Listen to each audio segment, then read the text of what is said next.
एक शराबी तेज बाइक लेकर आ रहा था। सामने साइकिल पर सवार आदमी को रगड़ते हुए आगे निकल गया। बीच चौराहा था, भीड़ ज़्यादा थी, फिर भी किसी ने कुछ नहीं किया। सिर्फ सब इकट्ठा होकर देखने लगे। कुछ लोगों ने हमदर्दी जाहिर की, लेकिन मदद के लिए हाथ किसी ने आगे नहीं बढ़ाया। उस नौजवान का सिर फूट गया था और उसके सिर से खून बह रहा था। तभी भीड़ में से 39-40 साल की एक औरत आगे आई और तुरंत उस नौजवान का सिर अपनी गोद में रखकर चोट की जगह दबाने लगी ताकि खून बहने की रफ्तार कुछ कम हो। पर दबाने का ज़्यादा असर नहीं हो रहा था। यह देख उस औरत ने फौरन अपनी साड़ी का पल्लू फाड़कर चोट वाली जगह पर कसकर बांध दिया। अब खून बहना कुछ कम हो गया था। उस औरत ने खड़े हुए लोगों से पानी मांगा और घूंट घूंट करके उस नौजवान को पिलाने की कोशिश करने लगी। तब तक भीड़ में से किसी ने एम्बुलेंस को फ़ोन कर दिया। एम्बुलेंस आ चुकी थी। चूँकि उस घायल नौजवान के साथ जाने को कोई तैयार नहीं था, इसलिए उस औरत को ही एम्बुलेंस के साथ जाना पड़ा। उस नौजवान की हालत गंभीर थी, पर जल्दी प्राथमिक उपचार मिलने के चलते डॉक्टरों को काफ़ी आसानी हो गई और हालात पर जल्दी ही काबू पा लिया गया। नौजवान को फौरन खून की ज़रूरत थी।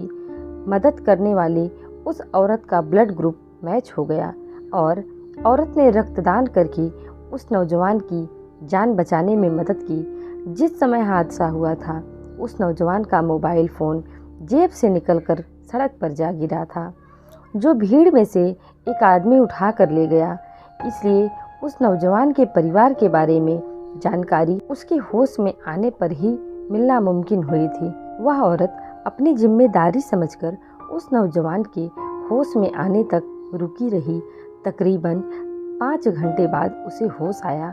वह पास के ही शहर का रहने वाला था और यहाँ पर नौकरी करता था। उसके घर वालों को सूचित करने के बाद वह औरत अपने घर चली गई। दूसरे दिन जब वह औरत उस नौजवान का हाल चाल पूछने अस्पताल गई, तब पता चला कि वह नौजवान अपने माता पिता की इकलौती औलाद है। उसके माता पिता बार बार उस औरत का शुक्रिया कर रहे थे। वे कह रहे थे कि आज इसका दूसरा जन्म हुआ है और आप ही इसकी माँ हैं। उस औरत का नाम शालिनी था। शादी के कुछ दिनों बाद ही एक हादसे में शालिनी के पति की मौत हो गई थी। वह पति की जगह पर सरकारी स्कूल में टीचर की नौकरी कर रही थी। नौजवान का नाम शेखर था। अब दोनों परिवारों में प्रगाढ़ संबंध हो गए थे।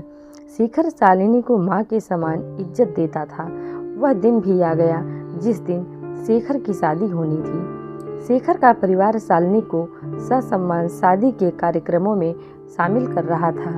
सभी लोग लड़की वालों के यहाँ पहुँच गए, जहाँ पर लड़की की गोद भराई की रस्म के साथ कार्यक्रमों की शुरुआत होनी थी। परंपरा के मुताबिक लड़की की गोद लड़के की माँ भरते हुए अपने घर का हिस्सा बनाने के लिए कहती है।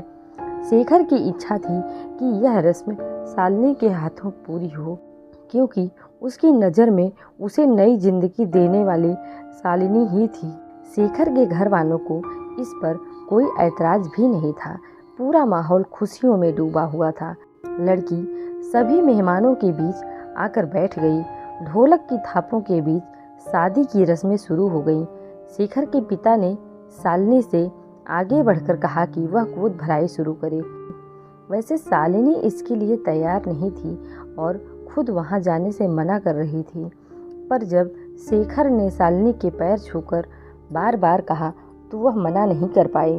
मंगल गीत और हंसी ठिठोली के बीच शालिनी गोद भराई का सामान लेकर जैसे ही लड़की के पास पहुंची, तभी एक आवाज़ आई, रुकिए, आप गोद नहीं भर सकती। यह लड़की की दादी की आवाज़ थी।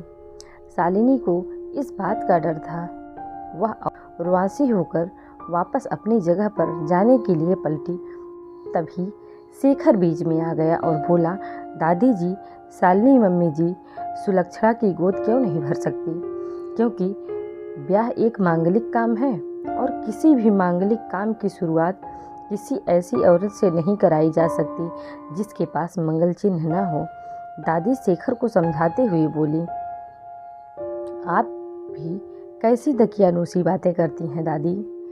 आप यह कैसे कह सकती हैं कि मंगल चिन्ह पहनने वाली कोई औरत मंगल भावनाओं के साथ ही इस रीति को पूरा करेगी। पर बेटा, यह एक परंपरा है और परंपरा यह कहती है कि मंगल काम सुहागन औरतों के हाथों से करवाया जाए तो भविष्य में बुरा होने का डर कम रहता है। दादी कुछ बुझी हुई आवाज में बोली, क्योंकि वे खुद भी विधवा थी। क्या आप भी ऐसा ही मानती हैं? हाँ, यह तो परंपरा है और परंपराओं से अलग जाने का तो सवाल ही नहीं उठता।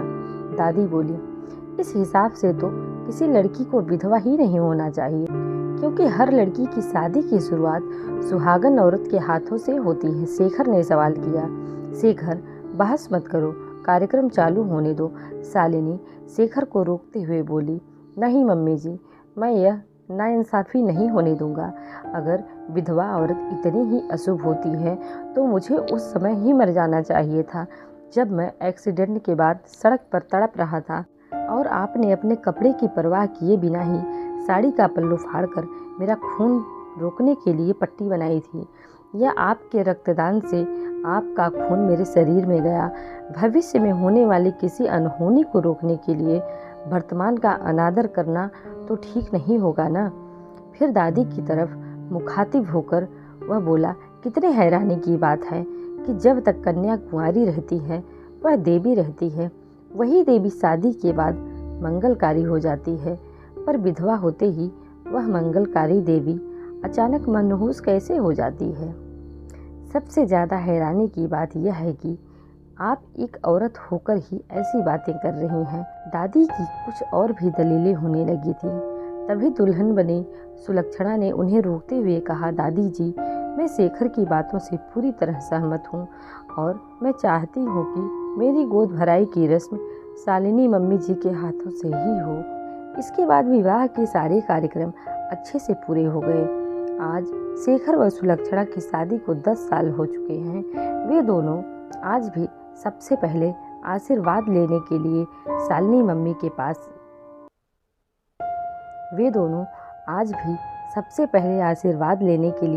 शालिनी के पास जा रहे हैं। दोस्तों, कैसी लगी हमारी वीडियो, यह आप कमेंट बॉक्स में ज़रूर बताएं और हाँ, चैनल को लाइक शेयर सब्सक्राइब करना बिल्कुल ना भूलें। मिलते हैं अगली कहानी में। धन्यवाद।